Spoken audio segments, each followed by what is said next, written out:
अभी हमारी एक व्यूअर हैं ज्योति गोयल बाड़मेर से। उनका कुछ दिनों पहले मेरे पास व्हाट्सएप पे मैसेज आया और उस समय मैं ऑनलाइन थी।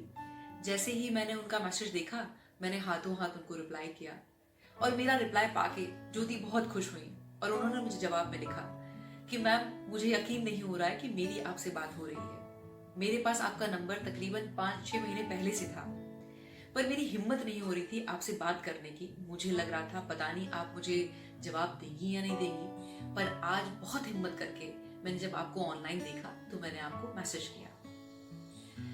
ये बात आज जब मैं किचन में काम कर रही थी तो मुझे ज्योति के शब्द याद आए और मुझे लगा कि मुझे इस टॉपिक पर एक वीडियो बनाना चाहिए कि हमें जिन लोगों को हम पसंद करते हैं, जिन लोगों से हम जुड़ना चाहते हैं, उनसे बात करने में हमें डर क्यों लगता है, हम बात क्यों नहीं कर पाते। और मुझे वजह मिली कि हम अपने दिमाग में उन लोगों को यहाँ बिठाते हैं और खुद को यहाँ रखते हैं और हमारे भीतर फियर ऑफ रिजेक्शन होता है। हमें लगता है कि अगर सामने वाले ने हमारे प्रपोजल को ठुकरा दिया तो, हमारे इमोशंस की वैल्यू नहीं की तो, और ये बहुत सारे तो मिलकर हमें डराते हैं उस व्यक्ति से बात करने के लिए, हमें डराते हैं उस व्यक्ति से जुड़ने के लिए। मैंने अपनी लाइफ में सीखा है कि अगर बात करोगे तो ही बात बनेगी। मैंने अपनी तरफ से पहल करके लोगों से बात करनी जब शुरू की तो उसके परिणाम स्वरूप मेरे इनर सर्किल में बहुत ही शानदार, बहुत ही बेहतरीन लोग मेरी जिंदगी में आए, जिनसे मैं लगातार सीख रही हूँ, उनके साथ क्रिएटिव आइडियाज पे काम भी कर रही हूँ। पर मैं आप लोगों को यहाँ ये भी बताना चाहूंगी कि मेरी लाइफ के हर फील्ड में मैंने रिजेक्शन भी फेस किया है।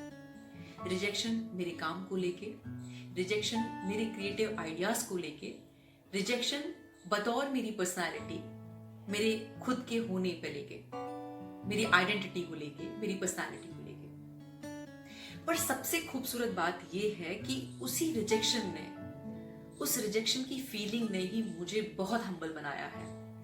आज जब लोग मेरे से जुड़ते हैं, मुझसे आके बात करना चाहते हैं, अपने क्रिएटिव आइडियाज मुझसे शेयर करते हैं, तो मैं उस रिजेक्शन वाली फील को याद रखती हूँ और मेरी कोशिश रहती है कि उतना ही हम्बल होके मैं सामने वाले के इमोशंस को वैल्यू दूं। एक बहुत अच्छे स्पीकर हैं, मोटिवेशनल स्पीकर, उनका मुझे नाम याद नहीं आ रहा है, पर वो सेल्स और मार्केटिंग पे बड़ा कमाल का सेशन देते हैं। तो उन्होंने अपने कॉलेज टाइम का एक वाकया शेयर किया था, वो मैं आप लोगों के साथ शेयर करना चाहूंगी।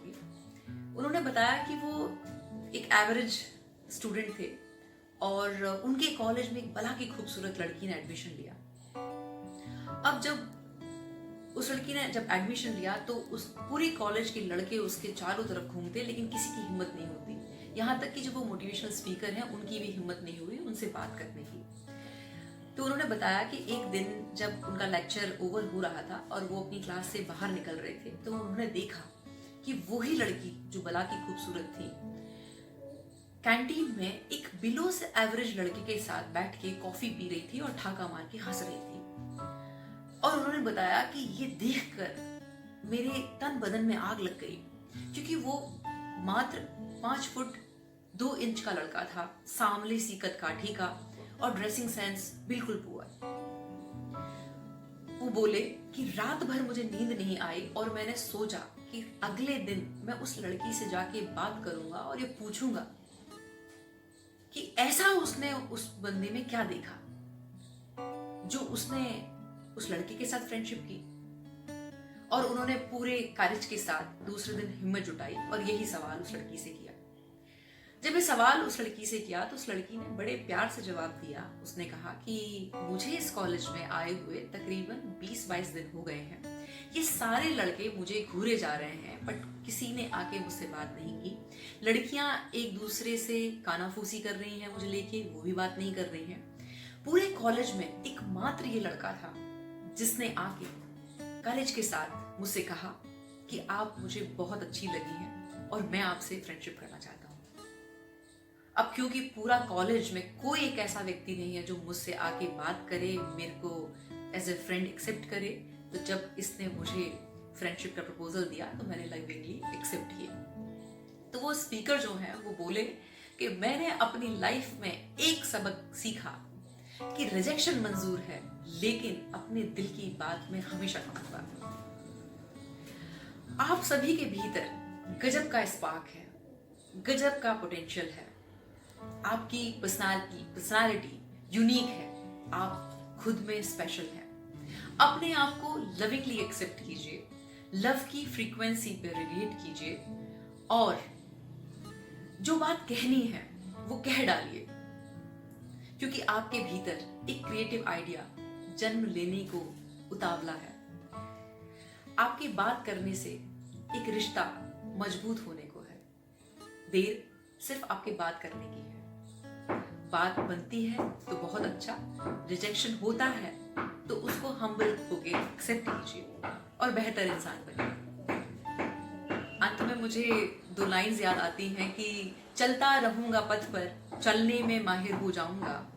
चलता रहूंगा पथ पर, चलने में माहिर हो जाऊंगा। या तो मंजिल मुझे मिल जाएगी, वरना अच्छा मुसाफिर हो जाऊंगा। मैं उम्मीद करती हूँ आपको ये वीडियो पसंद आया होगा। पसंद आए तो लाइक कीजिए, सब्सक्राइब कीजिए, शेयर कीजिए। बहुत बहुत शुक्रिया, बहुत बहुत आभार।